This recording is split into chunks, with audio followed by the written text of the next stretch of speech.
Yes. I don't know. Just 1 minute. I've taken the course. This thing is mind-boggling. This growth cycle is what I teach. I call the law of conversion. How you go from there to where you see results. Yes. So it starts with knowledge, information. Then you subject the information to digestion. That's what meditation, observation. I'll give you some other things that people do at this level. Research, further research. Even supplication. This is where we take the information, put it in pot and cook it. Even approach God, asking questions. And then he opens up the third dimension, which is revelation. The type of prayer we do is pray for my needs, there's contemplative prayer. There is prayer of inquiry that breaks the wisdom of God, the bank of his wisdom, and gives people access. Contemplation, the monks call it meditation. Meditation is not just the thinking. Sometimes they are not talking, saying much, but are asking God questions. They are probing into. And they said that opens innovation, revelation, discoveries, inventions, and all sorts of things. That's what a lot of people don't do. And a man that have gone through it and laid hold of the treasure can come out, now speak where his teacher was. The teacher will be wondering. So you see why Jesus, prophecy said concerning him, through your commandments, you have made me wiser than my enemies. He also said, I'm wiser than my teachers. He went to the Sanhedrin, the Pharisees, from the age of 12. They taught him all. But when he started, they said, where did this man get this wisdom? He took what he collected from school to further process. It's a different, anybody who stops at information is doing what we're doing in Africa. You are dealing with raw materials. It's a good thing. But the wealth at that level is very small. A person who subjects his knowledge to this second process is the one that is now processing. So you're going to get higher values. And there are secondary, tertiary, and other layers of value in one raw material. So this process now, we unveil revelation, insights, understanding, and all of that. And that is the bridge to wisdom. Without it, nothing will be applied that will change anything. So revelation now leads to implication. I just want to comment on that one because what I have noticed something. What is the gap between the man who got the same information, all of us sat in the same class, like here now, and the person that will do something? Why is it that a lot of people are not practitioners? Implication is now finding out the why of that information. That's one of the things that have changed my world since I learned how to do it. That's why when I preach, I don't just preach what? I don't just preach. There is a why. There is a value. There is an importance. There are benefits of that information. The moment you dig them out, you are the one that will go to do something.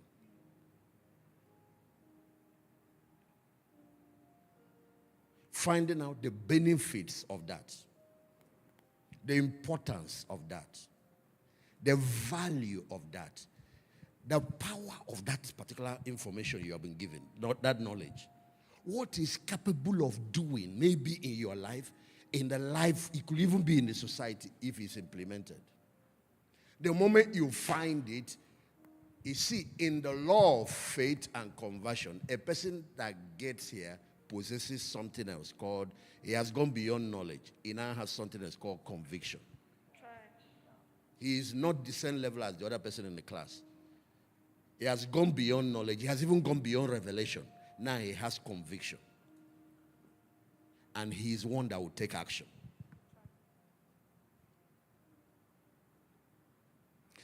In faith, we call it, he has gone beyond, I heard the word, they preached the word, or I studied the word, to possessing something else called a knowing. This type of knowing is what can make a person sell all that he has to invest in that one asset. The Bible said the kingdom of God is like a treasure that is hidden in a field. When somebody discovers it, he will sell everything. But nobody sells a tangible property or asset to go and invest in something else until you know that the value of this new one is far, far more than the one you are selling. That's why a lot of people don't take action. They just hear things go. Another person hears the same thing, meditate, digest, even praise about it, ask God for his eyes to be, oh, what is the, and then the things start opening. And then he starts asking the questions that lead him, what are the importance, the implications of this thing? What are the value of this thing? What will he do for me at the individual level? What will he do for the church? What will he do? When a preacher preaches from that level of conviction, his message, the power of his message is on another level. It's different from people who are just giving people information.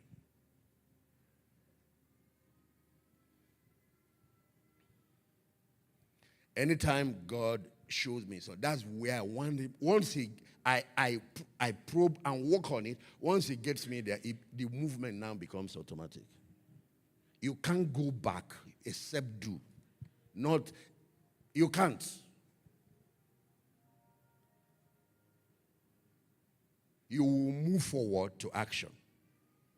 If you didn't get to action, it's because you didn't get to this part. Show them Matthew chapter 13. Jesus showed the laws of conversion in his teaching. They said, why do you teach them, speak to them in parable? He said, because seeing, they don't see. Hearing, they don't understand. He said it's the prophecy of Isaiah that is being fulfilled on them. That their ears are dull, their eyes are blind. He said because he now gave the laws. He said, because if they hear with their ear, therefore speak I to them in parables. Let me just read it for them. Go back to that verse. Therefore I speak to them in parables. Because seeing, they don't see. Hearing, they don't hear anything. Neither do they understand. He has already listed 3 of the laws of conversion that are not happening. Then here's 14.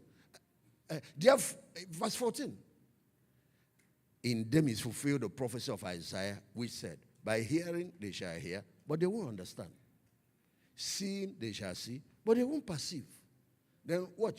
For these people's heart is wax gross. Their eyes are dull of hearing. Their ears are dull of hearing. Their eyes have they closed. They are blind. Now, he now lists the laws of conversion. I want you to watch them. Lest at any time they should see with their eyes, hear with their ears. That one is usually the number one. They should understand with their hearts. And look at this last one, and be converted. At that moment, you have the person is pregnant. That's conversion. That conviction is in operation. It's not just that I got information. Meditation has precipitated revelation, and revelation has given me access to the implication and the importance and the benefits of this thing that I had. So now I'm sold, I'm bought in. I have what is called the buy-in. I've converted. This thing happens internally. Then he said, when they are converted, I will heal them. Manifestation results. Do you see? What he calls here transformation is manifestation. Or put another word there, result. If it's healing, you're looking for. If it's deliverance, you're looking for. If it's transformation of your life, you're looking for. If it is your marriage you want to change, this is the end result you're looking for. If it is, prosperity, transformation in your finances, you're looking for.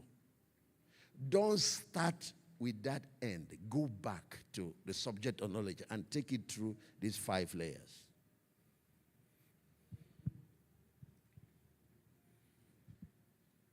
Once conversion happens, result will show.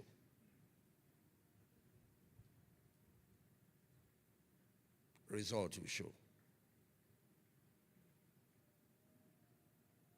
So you see where he said, "And be converted." So I call it the laws of conversion. People now wonder, what does he mean by that word conversion?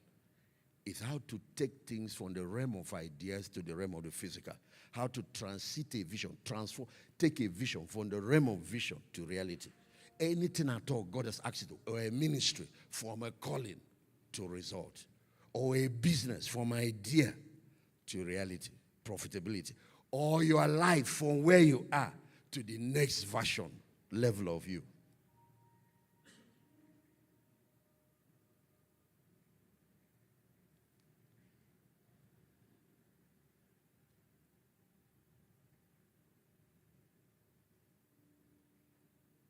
And how to take the promises of God from written word to living word, to experiential word.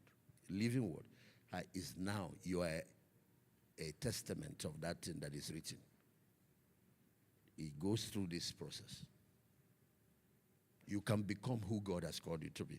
You can become who you want to be.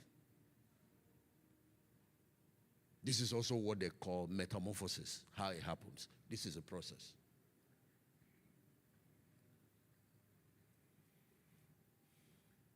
And even social change, like transforming a nation or an organization or a church, the same process. And in some cases, you now have to look at the other things that compete with that knowledge, the information, to choke it and get rid of it. That's why the future belongs to China. You go on TikTok, Nigerian, you see our girls showing nakedness, misbehaving. You see our young people doing all sorts of nonsense. They banned all of those things. Which year was that? I was in South Korea. South Korea is the cleanest, one of the cleanest countries. I learned South Korea, Singapore, in the world. I'm not just talking about physical neatness, because the country is very clean, physically speaking, beautiful. You can't go on the internet and access pornography in their country. You can't access all this nonsense. Or these your people shaking it. All those corruption in America, they didn't wait for their children to be making the decision. They blocked it at the gates for the whole country. I think more people will make heaven from that country than here. We open the gate of hell for our children, youths, buy them Android phone and whatever. At least the least you can do is buy it, put a software to block off all the nonsense so that they can access clean internet for their studies, for research, and for all that. And keep the password. I know these children, some of them will later learn how to break the code. Always be a step ahead of them. You carry that in and give a 5-year-old. They have started watching girls, watching bomb, watching all sorts of nonsense. And then their brains start releasing what is called, what is it called again? Neurotoxin. There is a toxin the brain releases. It blocks revelation, blocks learning, blocks wisdom, blocks. And it is real, just like other, but it comes and it will start eating. The brain is a gray matter. You see that person when it turns dark, it will spread and spread until when you see they can't learn, they can't even retain any information. They are restless. But once you give them all those excitement like drug or sex, or they come alive. We've killed them. The Chinese kids are inventing, they are dipping into. No, we can change this thing in Nigeria. Some of us should grow up and help to influence government policies. We have our national gate, the cyber gate, through which all of this is enter Nigeria. It should be blocked. People become what they hear. You become what you see. You become what you meditate and focus on. So many of us are applying this law of conversion against ourselves in the negative. Hear one thing here, but you go home, spend weeks on pornography. Which one will be the result? You becoming what you heard in church, or becoming what you heard from Satan's church? It's the other one. That's the one you are meditating on. That's the one you are incubating. That's the one you are visualizing. After a while, you reach another type of conversion, that holiness is not possible. A Christian life is not possible. Let's forget this thing. I say that's what you believe. But you will come to church and shout hallelujah with us. But inside you, you have been converted. You are pregnant for another thing. And that's the one you will be betting instead of the one God said. This book of the law shall not depart out of your mouth. You shall meditate on it day and night, that you may observe to do according to all that is written therein. Then you will make your way prosperous, and you will have good success. Let me quote a scripture where Solomon was listing the law of conversion. Just combine it with what Jesus said, you will get the full picture. It's Proverbs chapter 4, verse 20. God is the author of all wisdom, knowledge, including science. That book is far, far, far ahead of us. That book, we are the ones trying to catch up. In case we think we are advancing above the Bible. The Bible is still thousands of years far ahead of us. My son, attend to my words. Incline your ears to my saying. All these are processes. Verse 22. Yeah, I need to go. For they are life to those that find them, and held to all their flesh. This is the result, the manifestation. But the processes will lead you here. It will bring you healing. It will bring you prosperity. It will bring you changes in different areas. To bring you salvation. To bring you deliverance. To bring you a happy family. To bring you career success. Verse 23. Keep thy heart with all diligence, for out of it are the issues of life. Then 24. Watch the laws as he puts them. Okay, put away from there forward mouth and perverse lips, far from thee. Yes? Let me read again from verse 20 so that you will get the full thing. My son, attend to my words. Incline thy ear unto my sayings. So you see that one. Let them not depart from where? Your eyes. Jesus talked about that. Keep them in the midst of where? How do you do that one? Everyone say meditation. Okay, you take it from your mind down to your spirit through meditation. Yes, that's digestion. Yes, keep them in the midst of, for they are alive to those that find them, and held to what? Their flesh. Okay. And he gave us even a seventh one. So if you hit stagnation, you have changed, you are seeing results. When you get to a time, you realize you are just in one level. You need to do acceleration again. You're going to do this 6 process, but on another level. Even in organizations, it's the same thing.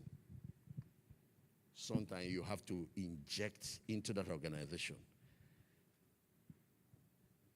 another level of information that is lacking. Organizations stagnate and will be going around in a circle.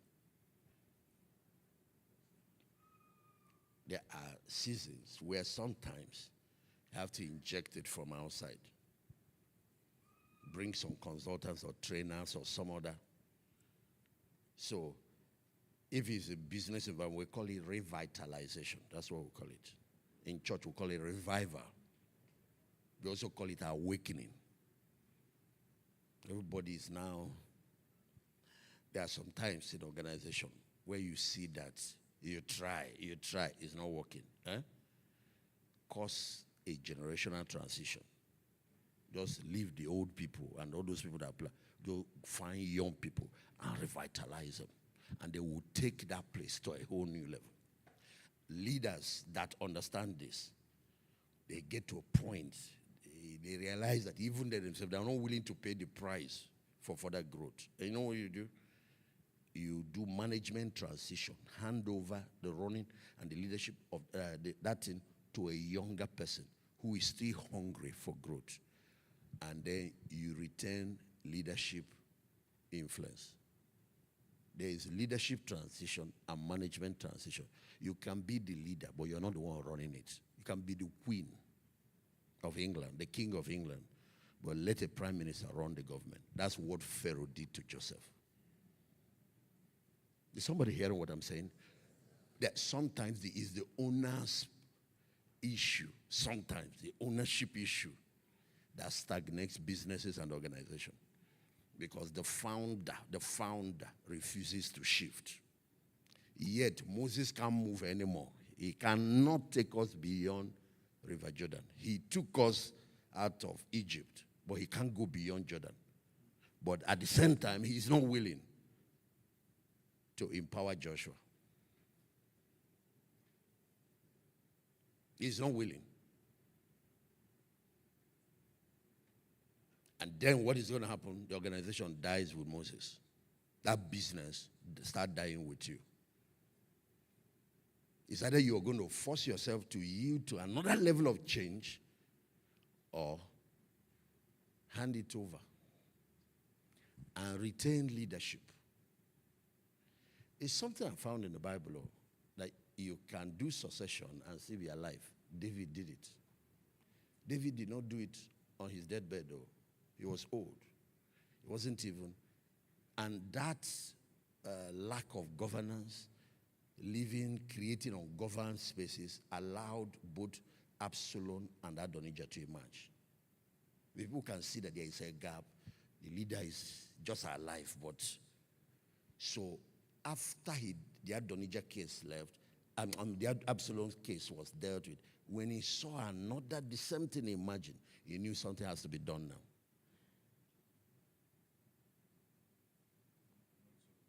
So Solomon was anointed without David being dead.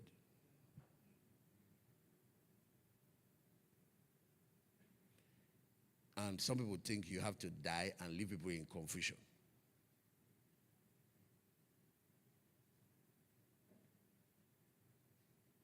So it leads to this sit tight, whatever. So Moses did it by himself while he's alive. And what Joshua charged him. When the guy took whatever, he now climbed that mountain and exited. It's the same thing God taught Elijah. Go find Elisha, the son of... And then, not only you put that first man to mentor him for a while, and he mentored him. Then finally, they took that journey where he transited.